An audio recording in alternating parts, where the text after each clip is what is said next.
Assalamualaikum warahmatullahi wabarakatuh.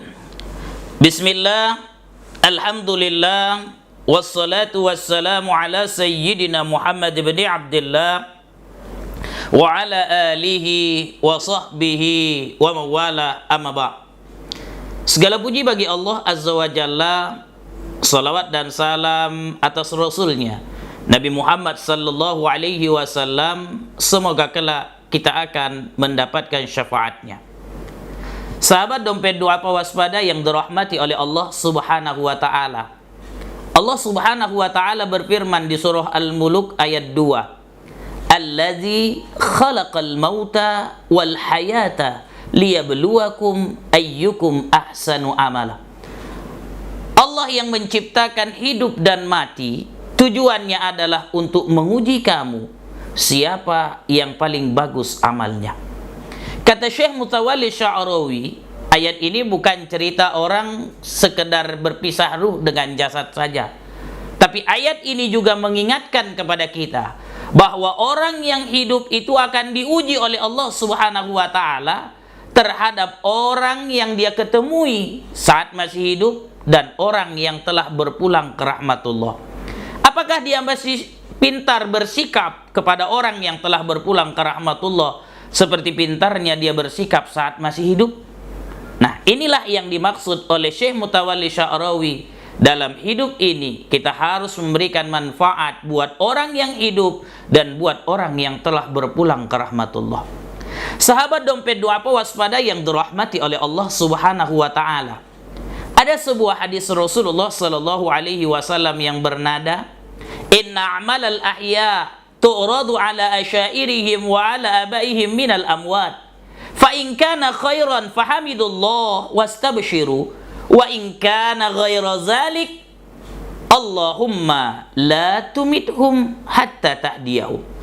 Kata Rasulullah sallallahu alaihi wasallam, sesungguhnya amal-amal, perbuatan-perbuatan orang yang hidup itu memberi pengaruh terhadap orang-orang terdahulu dan orang-orang tua mereka yang telah berpulang ke rahmatullah. Jika mereka melakukan hal yang baik, maka orang yang berada di dalam kubur akan memuji Allah dan bergembira. Tapi jika yang dilakukan oleh orang yang hidup itu bukanlah yang baik, maka orang yang berada di dalam kubur akan berdoa kepada Allah Subhanahu wa ta'ala, Allahumma la tumithum hatta tahdiyahum. Ya Allah, jangan matikan mereka sampai kau berikan mereka hidayah. Sahabat dompet doa waspada yang dirahmati oleh Allah Subhanahu wa ta'ala, ada kisah menarik yang berhubungan dengan sabda Rasulullah sallallahu alaihi wasallam tersebut. Diceritakan dalam kitab Al-Mawa'iz Al-Usburiyah. Ada seorang syekh yang bernama Sabit Al-Banani. Syekh Sabit Al-Banani ini beramal seperti amalnya Fatimah binti Muhammad sallallahu alaihi wasallam. Apa amal Fatimah? Selalu berziarah ke makam Rasul dan pamannya Hamzah. Oleh Syekh Sabit Al-Banani, amal ini ditiru. Dia selalu berziarah ke makam orang tuanya. Saat dia sedang berziarah, ada suatu hari kejadian yang luar biasa.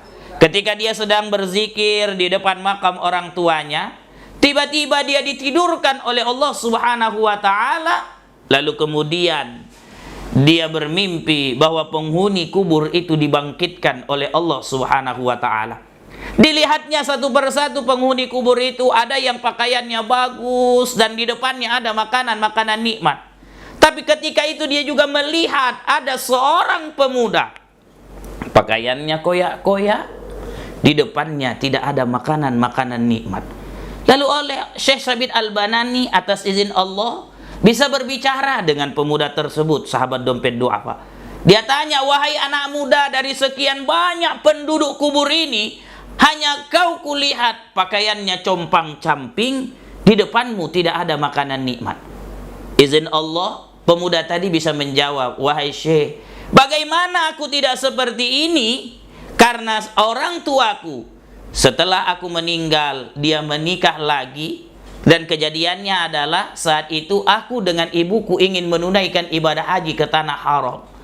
Ketika aku sampai di Mesir, ternyata nyawaku dicabut oleh Allah Subhanahu wa taala dan aku dikubur di sini. Lalu kemudian ibuku lanjut menunaikan ibadah haji. Pulang dari menunaikan ibadah haji, ibuku menikah lagi. Lalu kata Syekh Sabit Al-Badani, di mana ibumu tinggal? Dijelaskan oleh pemuda tersebut. Lalu kemudian kata Syekh Sabit Al-Badani, apa buktinya kalau ibumu percaya bahwa kita ketemu? Katakan sama ibuku, di kantongnya yang sebelah kanan ada uang 1000 dinar peninggalan dari ayahku. Besok paginya setelah selesai sholat subuh, Syekh Sabit Al-Badani pun pergi mencari ibu pemuda tersebut. Ketika ketemu diceritakan oleh Syekh Sabit Al-Badani tentang apa yang dilihatnya dalam mimpinya. Kata ibu tersebut, tidak mungkin ada orang hidup bisa melihat orang yang sudah meninggal. Kata Syekh Sabit Al-Badani, kalau kau tidak percaya dengan apa yang kuceritakan, kata anakmu, ketika kau menunaikan ibadah haji, kau membawa uang 1000 dinar dan itu peninggalan dari suamimu. Tiba-tiba ibu tersebut pun pingsan. Ketika dia siuman, dia ambil uangnya, dia bagikan kepada Syekh Sabit Al-Badani. Dia bilang, tolong Syekh berikan ini kepada orang yang berhak menerimanya. Oleh Syekh Sabit Al-Badani, uang tadi diambil lalu diberikan kepada fakir miskin, pada kaum du'afa, orang yang lemah. Sampailah pada malam Jumat selanjutnya, Syekh Sabit Al-Badani ketika sedang berzikir ditidurkan oleh Allah Subhanahu wa taala kembali. Lalu kemudian dia melihat penduduk kubur tersebut, ada yang pakaiannya bagus, di depannya ada makanan-makanan nikmat, dan bahkan sampai dia melihat pemuda tadi pakaiannya bagus, di depannya ada makanan-makanan nikmat. Syekh Sabit Al-Badani melihat pemuda itu tersenyum. Namun kali ini Syekh Sabit Al-Badani tak diizinkan oleh Allah bisa berbicara dengan pemuda tersebut. Apa yang dapat kita petik dari kisah ini? Syekh Sabit Al-Badani mengajarkan kepada kita bahwa amal orang yang hidup itu memberikan manfaat terhadap orang yang telah berpulang ke rahmatullah. Bukankah hadis Rasul mengatakan, mal mayyitu fi qabrihi illa kal ghariqil mughawwas. Tidaklah mayat di dalam kubur melainkan seperti orang yang tenggelam di dasar lautan. Dengan sedekah kita, dengan infak kita, dengan wakaf kita, itu memberikan manfaat terhadap orang yang berada di dalam kubur. Kehadiran dompet doa pewaspada adalah jembatan buat kita untuk berbagi kepada orang lain dan memberikan manfaat terhadap orang-orang tua kita, terhadap saudara-saudara kita yang telah berpulang ke rahmatullah. Masihkah kita belum mau berinfak? Masihkah kita belum mau berbagi kepada orang lain?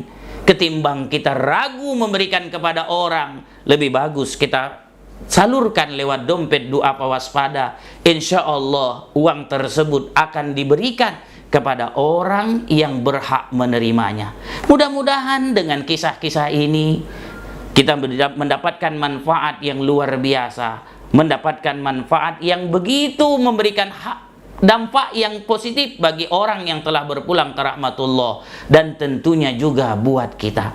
Bukankah Rasul mengatakan, khoslatani la syai' afdalu minhuma al-imanu billah wa naf'u lil muslimin. Kata Rasul, ada dua perkara yang tidak dapat mengungguli keduanya. Yang pertama, iman kepada Allah. Yang kedua, bermanfaat buat orang muslim lainnya. Kita percaya bahwa orang yang berada di dalam kubur mendapatkan nikmat dan siksa kubur. Kenapa? Karena Allah Subhanahu wa ta'ala, Tuhan yang maha penyayang, yang memberikan kasih sayangnya terhadap orang yang taat kepadanya. Dan kita juga dianjurkan memberikan manfaat terhadap orang muslim lainnya, termasuk orang yang telah berpulang ke rahmatullah. Sahabat dompet doa pewaspada yang dirahmati oleh Allah Subhanahu wa ta'ala, jangan pernah kita lupa kepada orang-orang terdahulu kita. Jangan pernah lupa kita terhadap orang-orang tua kita yang telah berpulang ke rahmatullah. Jika kita kesulitan untuk membagikan kepada orang lain, ada rekening dompet doa pewaspada yang siap Anda cukup menyalurkan dari rumah dengan smartphone Anda, dan insya Allah uang tersebut akan disampaikan kepada orang yang berhak menerimanya. Mudah-mudahan dengan kita berbagi kepada orang lain, orang tua kita, keluarga kita, saudara kita yang berada di dalam kubur senantiasa mendapatkan nikmat kubur dari Allah Subhanahu wa taala. Ini yang bisa saya sampaikan terkait manfaat infak terhadap orang-orang yang telah berpulang ke rahmatullah. Mudah-mudahan memberikan manfaat buat kita bersama. Wabillahi taufiq wal hidayah, waridha wal inayah. Assalamualaikum warahmatullahi wabarakatuh.